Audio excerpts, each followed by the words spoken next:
The Magic Show. A story of lost chances.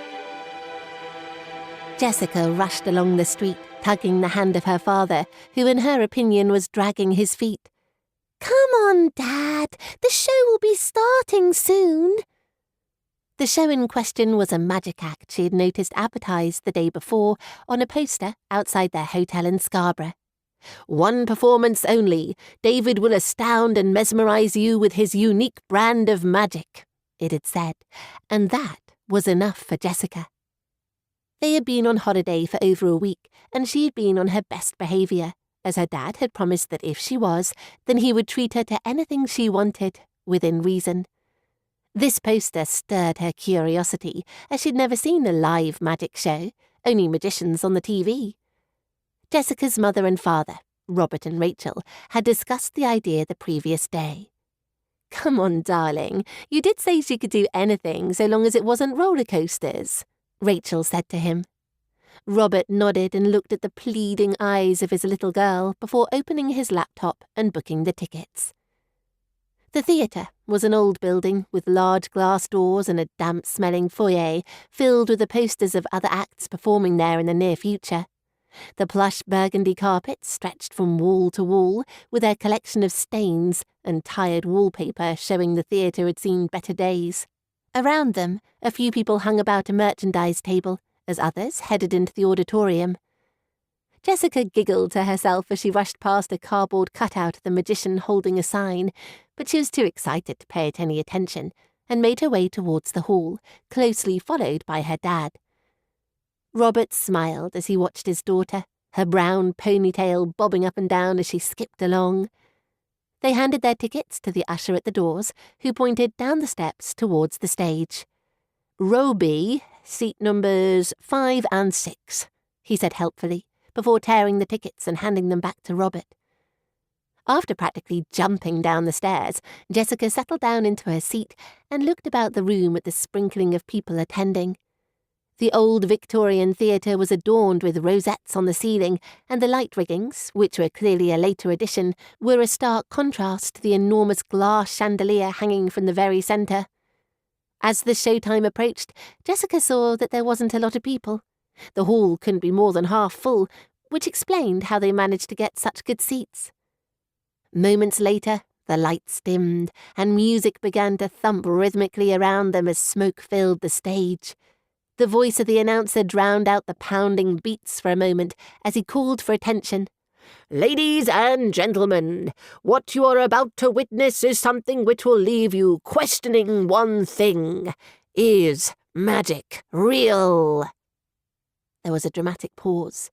"Please welcome David!" The smoke parted, and a tall, thin man with a broad smile emerged to a smattering of applause. His tuxedo was black, with glittery lapels to match the sparkling bow tie. His dark hair was a perfect side parting that topped his handsome face. Jessica smiled as he made his way to the front of the stage and raised the index finger on his right hand. The music stopped. He turned his hand palm side up and blew. Out of his hand came a shower of glitter, and Jessica squealed with delight at her first live magic trick. From beside her came a snigger from her father. Magic wasn't his thing. He was an engineer and was used to problem-solving on large construction sites. He had told her many times that everything could be explained by science. "Welcome, my friends, to my performance of magical treats, which will not only astound and delight, but also leave you questioning everything you believe to be possible," David announced with a flourish of his hands. Behind him, stagehands were bringing on a table, as well as some other items Jessica assumed were part of his act. "For my first trick, let me tell you a story about an old man who discovered in the late 1880s that he had a gift to make anything appear by just using his imagination and concentrating hard." Music filled the room again, and David moved about the stage with dramatic effect, whilst picking up a small bag from the table. This bag was handed to me many years ago, whilst I trekked through the Himalayas in Nepal, by an old Buddhist monk. He told me he had received it many moons before from a travelling performer. According to the monk, the Buddha blessed the bag himself. I was astonished as you are now when I heard this, but there was more. He told me, he who can centre his mind, then focus, while excluding all other thoughts, can bring from it any item he desired. David pulled the bag inside out to show it was empty before returning it to the previous state. The music built, and David raised the bag up in front of him as he closed his eyes and took 2 deep breaths. His face became a picture of concentrated effort as he pressed a finger to his temple. Jessica was wide-eyed when, from inside the bag, he pulled out a small budgerigar. The bird flew around the stage in a circle before settling on his shoulder. The blue and yellow plumage of the bird stood out against the black of his suit. She looked at her dad, who grunted and wrinkled his nose in an "I'm unimpressed" way. The show continued at a pace, with Trix delighting the crowd regularly. Jessica watched in awe as David made a vase of roses appear out of thin air on the table. Her dad leant towards her and whispered, "It's a folding vase. It was in his sleeve all along." Jessica frowned at this revelation, but decided to ignore the comment, along with all the others from her dad, seemingly telling her how each trick was done. David was a great magician, as far as Jessica was concerned. She marvelled at the vanishing golf balls, gasped at the dove appearing from a handkerchief. She was astounded by the card rising from a deck to show the exact one picked at random by a woman a few rows behind her. All the illusions filled her with wonder. She couldn't understand why more people were not watching this show. David continued to chat with the audience throughout his performance, making jokes and telling stories of Chinese magicians long forgotten or of the great Houdini. "I remember Houdini telling me in person," David began, "that the only true magic is one of misdirection. A skilled magician will provide proof that the impossible was not what the audience thought it was." David spread his arms to take in the entire audience as the spotlight spun, lighting different parts of the stage, before returning to David standing next to a wooden box. "This box is very special, for it will, like the bag I used earlier, manifest an item.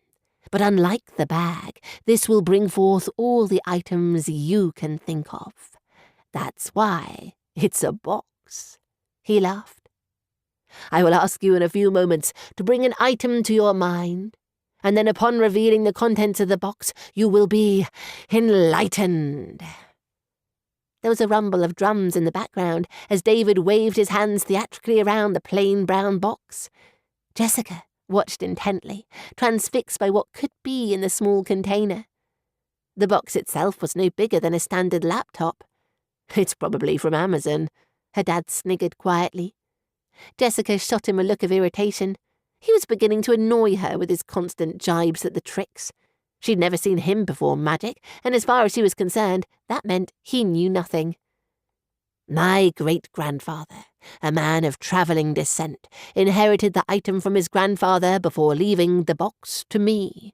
This is an heirloom of great mystery. It astonished me at seeing the very thing I thought of appear in the box for the very first time." Another flourish with his hands before he spun on his heels to face the eagerly awaiting crowd. "Now, if you could all think of the one thing you most want to see, do not concern yourself if you change your mind a few times, but once you have the item in your mind, raise your hand so I can see when you're all settled." Jessica closed her eyes and thought. Lots of images popped into her mind. Ice cream, a new Barbie doll, Harry Potter books. Until at last she raised her hand. Next to her she noticed her dad had also raised his. He gave her a knowing wink. "He won't have thought of this," he exclaimed, tapping his temple with a finger. Jessica turned to see the rest of the people had raised their hands as instructed. "Excellent. Now, I must point out that I have influenced none of your choices. Would you all agree?" There was a murmur of agreement from the seats. "Okay, then," David said. He bowed before turning back to the box behind him, resting atop a small table. The drums increased in volume until finally he opened the box. "Oh," he said as he looked inside. "This is embarrassing. I don't think this has ever happened before." "What did you think of, sweetie?" Robert asked. "Am I allowed to say?" Jessica said. "Of course, he's opened the box now. It won't make any difference." "What did you think of first?" Jessica asked. "Okay," her dad replied. "After 3, we will say together. 1, 2, 3. Butter, they said together. "I am not sure why, but the one thing you all wanted was butter," David called as he took a family-sized tub of spreadable butter from the box. Jessica's mouth dropped open as she looked up to her dad, who was concentrating hard, likely trying to work out what had just happened. There had been gasps from all the gathered people. Many still had their arms raised, Jessica noticed. After a moment, the audience clapped. Clearly, they had all been thinking of butter, Jessica surmised. "How did he do that?" she asked. "Subliminal programming," her dad replied, unconvinced. Stagehands came to take the box and table away before replacing them with more equipment. "Time is running away from us, as it tends to do. If you will indulge me for a moment longer, then I will show you 1 or 2 more impossible things before I have to leave you." Turning to his table of assorted props, he lifted a sword to show the gathered attendees. Following a demonstration that the sword was indeed a sword, he proceeded to make it levitate above the table. Jessica's dad said there were wires holding the sword, but she couldn't see them. "For my last demonstration, I would like a volunteer to assist me on the stage." Jessica's hand was above her head before the T in a volunteer. She held her arms straight and bounced enthusiastically on her chair, hoping she would be picked. She looked around to see who else had raised their hands. In fact, hers was the only one in the air. David smiled. "Well, I don't tend to pick those who raise their hands. But I am drawn to you, young lady, so please, come up and join me." Another small applause broke out as Jessica made her way to the stage. Approaching David, she felt instantly at ease as he smiled warmly at her, before asking her to take a seat on the chair, which had been placed to the left of the stage. "So, my dear, you were keen to help me with my demonstration. Do you like magic?" David asked, as she settled herself into the chair as she straightened her pink skirt before adjusting the matching cardigan. "I do," she replied. "Okay, well, let's try something. Think of your name. Don't say it aloud, just in your head." Jessica did this for a couple of seconds. It's a J sound I'm getting." David looked out to the audience with a thoughtful gaze. "Is it Jessica?" She couldn't stop her smile as it filled her freckled face as she nodded. "But your dad calls you Jess. Am I right?"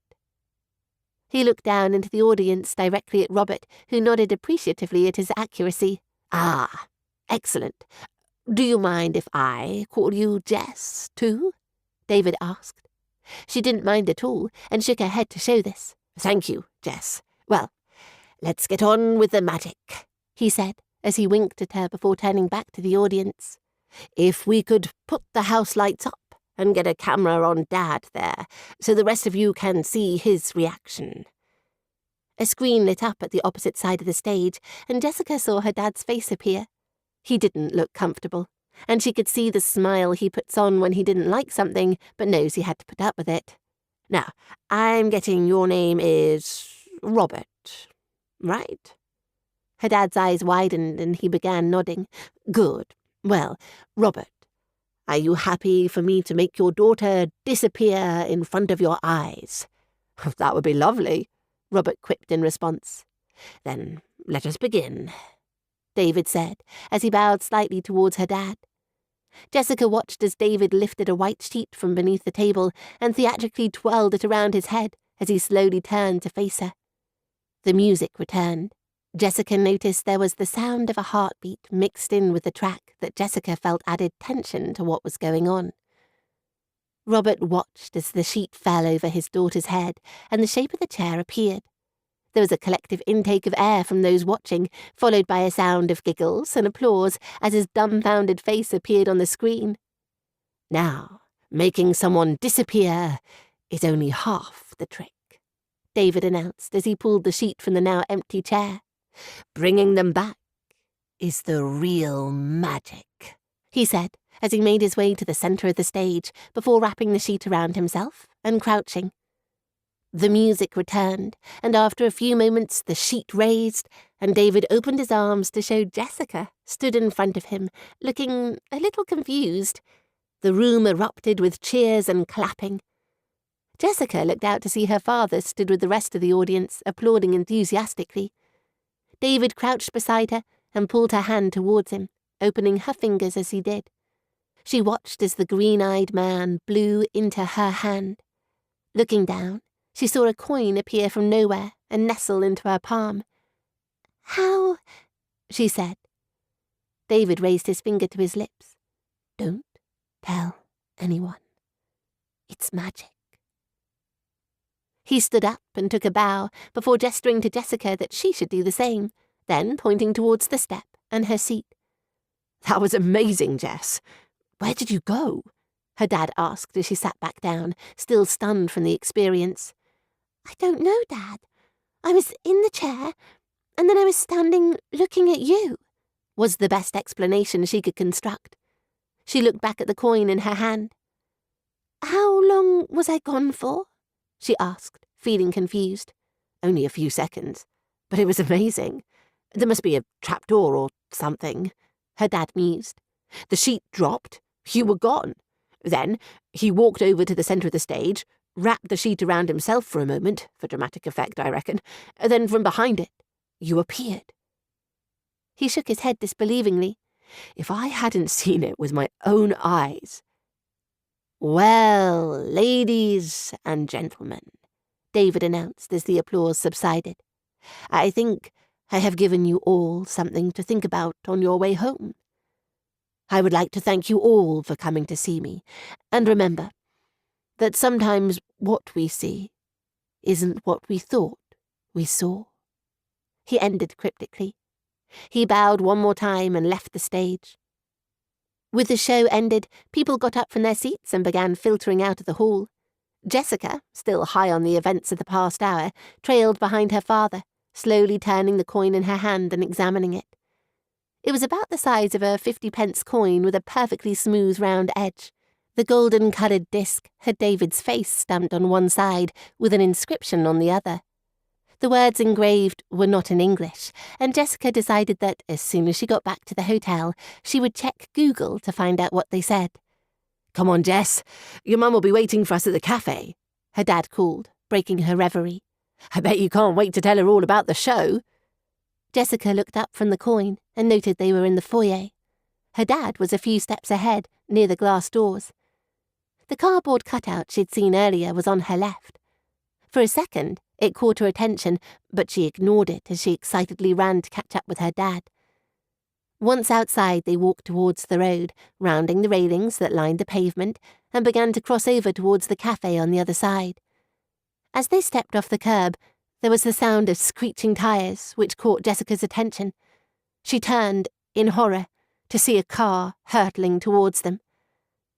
Robert, recognizing the danger immediately, grabbed his daughter and threw her aside as the car spun and crashed into the railings. Jessica looked up from the road into the eyes of her father, who was pinned to the railings by the car. A passer-by hurried to her side, immediately taking her from the road and back to the safety of the pavement. It wasn't long before a crowd gathered around the accident. She could hear cries and gasps coming from those surrounding her dad. "Is my dad all right?" she asked the lady, who was holding her shoulders. The woman, who was in her early 50s, she guessed, looked down at her with shock on her face. Is your mum with you, love? Or was it just you and your dad? Jessica was confused, as this wasn't the answer she had expected. The world around her swam as more people filled the space in front of the theatre. "Jessica!" came the familiar voice of her mother, who had appeared in front of her. Jessica looked into the tear-filled face of her mum and knew instantly what had happened to her dad. The years passed. Jessica had moved on with her life. Although the pain of that day still haunted her, she'd learned to deal with the loss of her father and had stopped blaming herself for his death. After all, if she hadn't wanted to see that stupid magic show, he would still be alive. It was a midsummer's day, and Jessica was browsing through her Facebook page, paying little attention to the posts of friends and acquaintances, until one caught her eye. It was a shared post from her best friend Amber about a magician called David. Her mind filled instantly with memories. With them came remorse that filled her heart as she clicked on the link to the magician's fan page. She began to read some of the comments posted out of curiosity. From what she could find out, David was a Facebook enigma, with no one really knowing anything about him. Many visitors to his page were leaving stories of the shows they had seen or describing the illusions he had performed. Intrigued, she read through the accounts of his tricks. It amazed her that she couldn't find any reference or comment about the trick he had performed on her 15 years earlier. This bothered her a little as she searched, wondering why he hadn't done that illusion again. As she recalled, the audience, including her dad, were amazed by it. She spent the next 30 minutes scrolling through the comments and recommendations before she noticed a pattern in his performances. She reached for her jotter pad and began to make notes. After another hour of reading through the history, she noticed he had performed the same illusions at all the shows people were writing about. He would start with a bag trick, move on to cards and mind-reading, before levitating a sword, knife, even a mobile phone at one show. They all ended the same way, though. Everyone who had commented on his last illusion all regaled the readers with a trick involving David dropping himself into a tank of water, handcuffed and blindfolded. The tank's height ranged from 8 feet high to over 12, but she got the idea it wasn't something he could grab the rim of from the bottom. The tank was fully secured, with a lid being placed on top. Essentially, this was an escapism trick. Everyone wrote they were astonished how David seemed to walk through the side of the tank and appear outside it, dry and shackle-free. Jessica trawled the comments all the way back to the page's first post, yet couldn't find a single comment about a disappearing audience member. Closing the lid on her computer, she opened the desk drawer and rooted about it for a few seconds before finding what she was looking for. She closed the drawer, then placed the golden coin flat on the desktop and stared at it. She saw the image of the magician still as clear as when he gave her the coin. Then she remembered the inscription. Quickly, she flipped the coin over to see the still unfamiliar words inscribed on the token. She reopened her laptop and typed the words into the Google search bar, something she'd intended to do all those years ago. Hitting enter, she waited as the page loaded to show no results. Confused, she put the words in again, figuring she hadn't done it correctly the first time. Again, no results. She opened Facebook and navigated back to the fan page and entered the words into the search bar and received the same outcome. Nothing. How can this be possible? She mused. Surely he has handed out loads of these coins.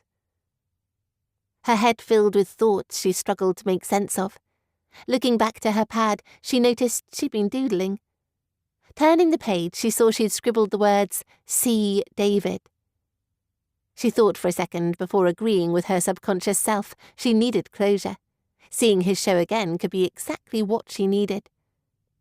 3 weeks passed with no news about where David was appearing next. There were loads of new posts detailing his astonishing abilities, but never anything about his upcoming shows. In the days since she'd started this obsession, there hadn't been any more news on who David was. She'd even contacted her friend Laura, who worked in the police, to see if she could help her fill in some of the quite large blanks. "Listen, Jess," Laura had said, It's not some TV show where you ask a friend to search police databases for details. I'd lose my job. Worse, they could send me to prison. Jess sighed, looking forlorn. You're right. I just wanted to find out a little tidbit. I don't want his bank details or anything, just something that would help me find him. Laura knew about the show and the death of her father after it. Okay, look, I'll see what I can find, but don't hold your breath for in-depth revelations. I'll see if I can narrow down your search. It's the best I can do. Laura, you are amazing. Thank you. Jess embraced her friend, then jumped up to get another drink for the pair. Here you go, she said, as she placed a tall drink in front of Laura. You deserve this for being such an amazing friend. Well, bribery is also an offence. Laura laughed as she took the straw into her mouth to suck up a little of the beverage. Only if you consider this payment for services, and not the gratitude of a friend, no strings attached. Jess sipped her own drink. Maybe now she could get somewhere with her search. A couple of days later, Laura called. Jess, I've looked for this guy and can't find a single entry about him. I tried several different methods, even got my sergeant to help, as it is incredibly unusual for someone not to have a trace in our systems these days. Jess held her phone to her ear, listening in disappointment. Thanks for trying. It was a bit of a long shot, I suppose. Wait, Laura interrupted. This caused a little competition in the department. Sarge doesn't like to be beaten by anything, so challenged us all to discover his surname at the least. He said it was a training exercise and should improve all our abilities to utilise the systems in place. That was 2 days ago. Now, I admit we haven't been working on this full-time, as I'm sure you appreciate, but with 12 other officers, we still can't find a single thing about him. It's unheard of. So, what are you telling me? Jess asked. I'm saying that, as far as a data footprint is concerned, this man does not exist. That's bonkers, as every show he does must have something we can trace. Permits, council agreements, or even the venue's records. But there's only the bloody Facebook page. Who is this guy? Jess laughed. Oh, that's what I hoped you could find out. Jess put down her phone after her chat with Laura.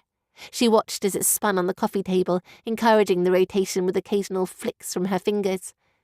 Laura had told her they were speaking with some detectives who dealt with fraud on some international cases to see if they had any contacts who could give them information about David. Apparently, the entire police station had become obsessed with finding out details about the mysterious magician. I'll let you know if I get anything. I promise, Laura had said before hanging up. Who are you? Jess had stopped spinning her phone and had found the coin in her hand again. She turned it over and over. This must mean something, she said, as her fingers traced the words inscribed on the back. After a moment or two, her frustration boiled over and she threw the coin onto the table beside her phone, stood, then marched into the kitchen to put the kettle on. Cup in hand, she rested against the countertop. Surely with all the people now looking for him, something will turn up, she thought. This was the only positive to come from the call with Laura. It was now a matter of time. Then, one Thursday night in August, she received a Facebook notification on her phone as she left the gym and headed towards her car. She sighed as she impatiently waited for the post to load. To her amazement, it was a picture of a poster advertising a show to be performed by David the following day. Quickly, she made a note of where the person had checked in at, then looked for trains and a hotel. She was off to London. 13 hours later, Jess was standing outside a small theatre in Piccadilly, ready to go in. As she entered the doors into the lobby, she couldn't help but remember doing the same thing with her dad years ago. But this time, there was no excitement or wonder, only anxiety and regret. She crossed over to the ticket window and waited for the woman to finish dealing with a customer call. How can I help you? She asked as she replaced the receiver back on the telephone. Do you have any tickets left for this afternoon's performance? Jessica asked. She had known it was a long shot, but even though the online ticket sites had sold out, she just had to try. The woman grinned an apologetic smile. I'm sorry, madam. We have sold all tickets. Jessica felt sick, but would not give in that easily. She decided she could try to buy a ticket off someone as they came in. After all, money talked. She heard the phone ringing behind her as she headed for the door. Her mind raced, trying to work out what to do next.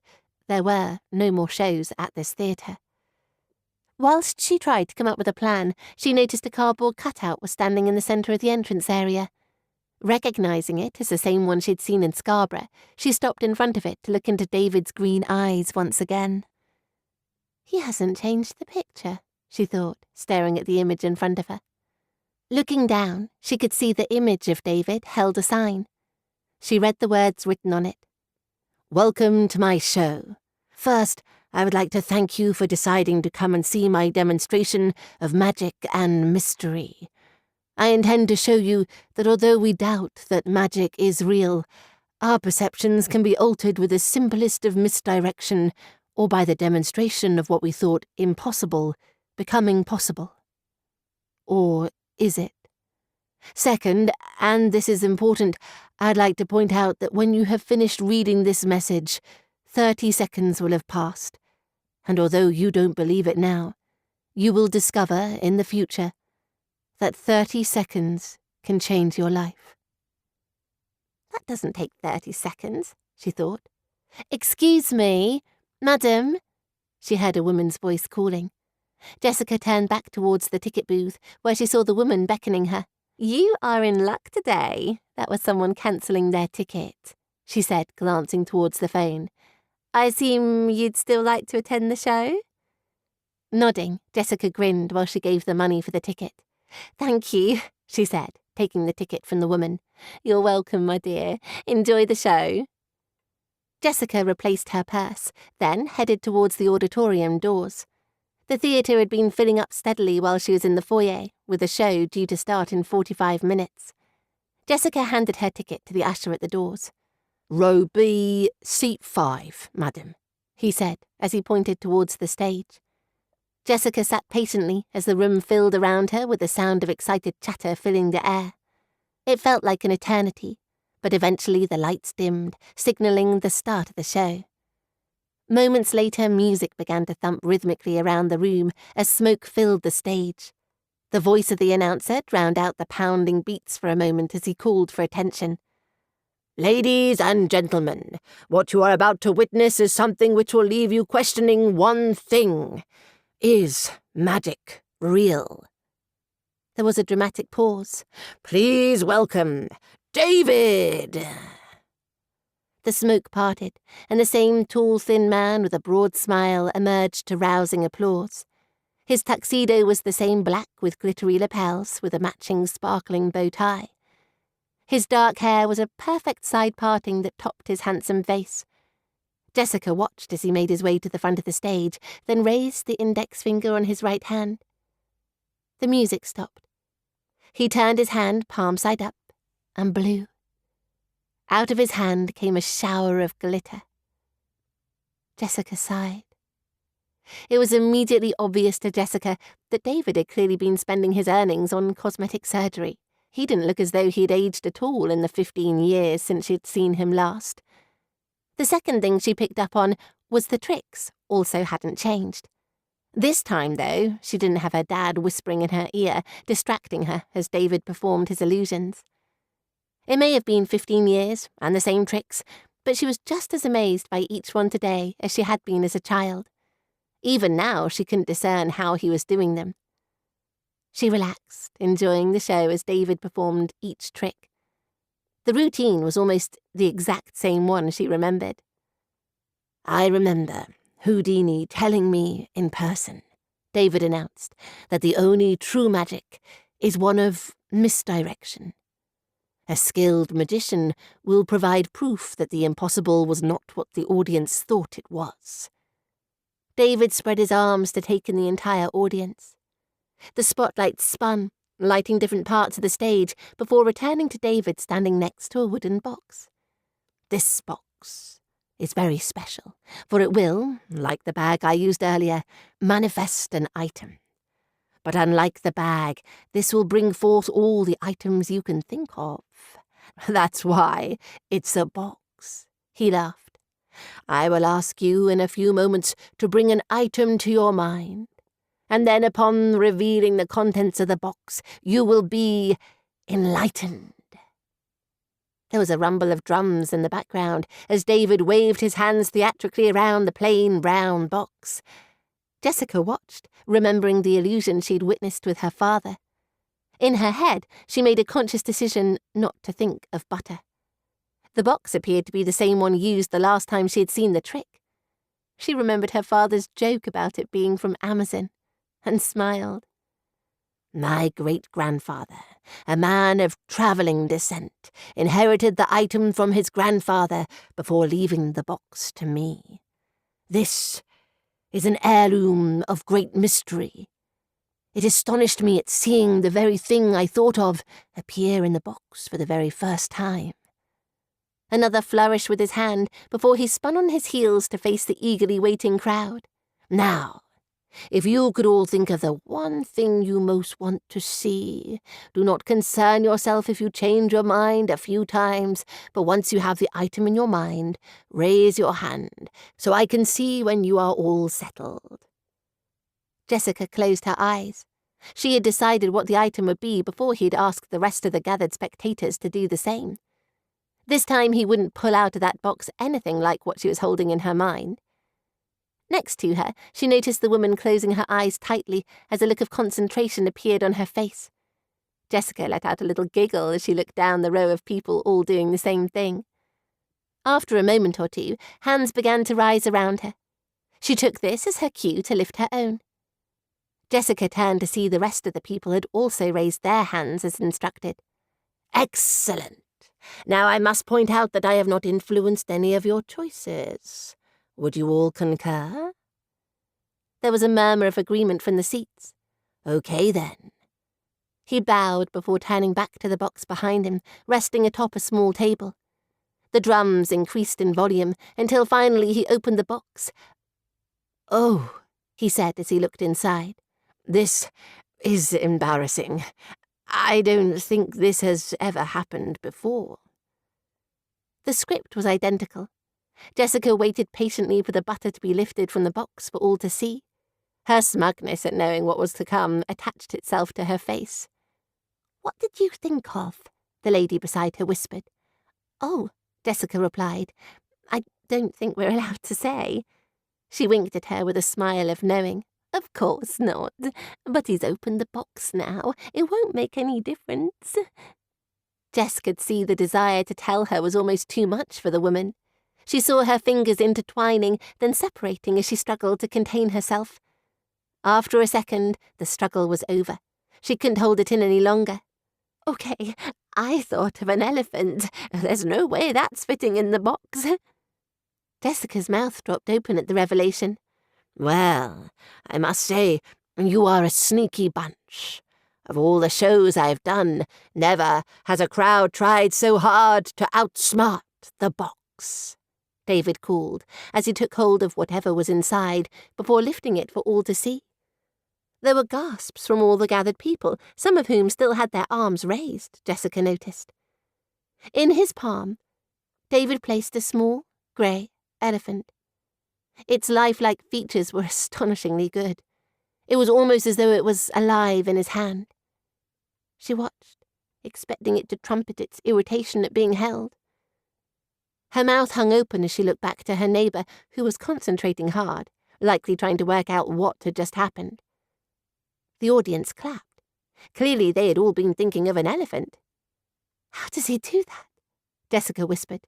"I have no idea, love. I've seen him several times. Each visit, I come prepared with an item I know he couldn't possibly have inside the box, but each time he has the exact thing I've been thinking of." David bowed before placing the tiny elephant back in the box, closing the lid and waiting as it was taken away. The crowd's applause continued whilst this was happening, and he raised his hands a few times to quieten the noise. Once the clapping subsided, David made his way to the front of the stage. "For my last demonstration, I will need a volunteer to assist me." There was a buzz of excitement around the audience as people raised their hands or sat up straighter with expectant looks on their faces. Jessica sat and waited. She was glad the show was ending. There were too many memories attached to this performance for her comfort. As the moments passed, with David humming to himself looking for his volunteer, she wasn't sure being there had helped her, but figured that maybe tomorrow she would feel better for doing it. "How about this young lady here, in the second row?" she heard him ask then, looking up to see David looking directly at her. "Come on, give her some encouragement," he called to the audience, who at once began clapping. Embarrassed, she sunk lower in her chair before the woman next to her began nudging her arm and winking. Finally, she relented. To the enormous satisfaction of the gathered onlookers, she made her way to the stage. David met her at the top of the steps, then guided her towards a chair, which had been placed by one of the stage crew. Recognizing the setup, she hesitated. "Come on, Jess. It'll be fine, I promise," David said as he eased her down into the chair. At the sound of her name, she shot a look up to the magician, who winked at her before turning back to face the audience. "Can we have the house lights up, please, and a camera on the lady sat next to where my new assistant was sitting?" he called out. The lights came up. Jessica saw the face of the lady who had nudged her appear on the screen at the far side of the stage. "How are you doing, madam?" he asked the lady. "I'm fine, thank you," she replied, blushing slightly. "Excellent. Well, I'd like to thank you for the encouragement you gave to my assistant. She didn't look like she was going to come until that little nudge." He laughed, and the rest of the room joined in. "If you don't mind, is it okay for us to film your reaction so the rest of the people gathered can see the look on their own faces?" he asked politely. The woman nodded and smiled at herself on the screen. Jessica watched as David began twirling the sheet he had taken from under the table as he was addressing the audience. "Prepare yourselves to be amazed, for I doubt you will have seen anything like this before."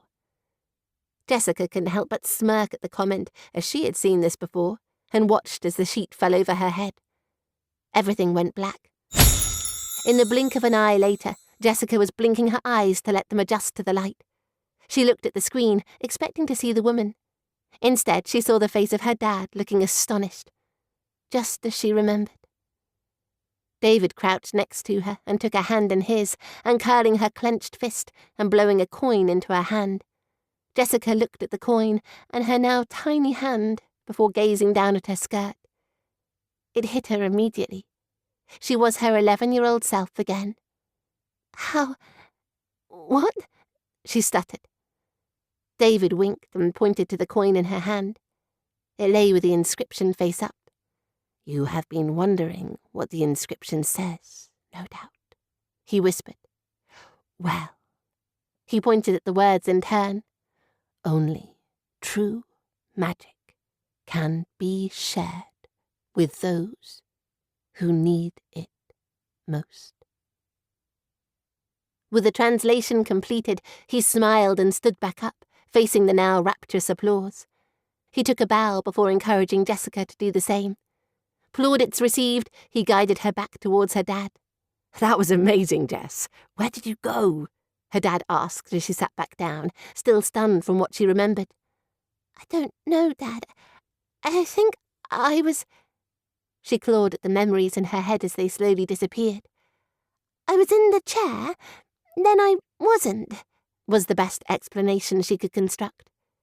She looked back at the coin in her hand and tried to recall the dream she'd had. "How long was I gone for?" she asked, feeling confused. "Only a few seconds, but it was amazing. There must be a trap door or something," her dad mused. "The sheet dropped. You were gone. Then he walked over to the centre of the stage, wrapped the sheet around himself for a moment, for dramatic effect, I reckon. Then, from behind it, you appeared." He shook his head disbelievingly. "If I hadn't seen it with my own eyes."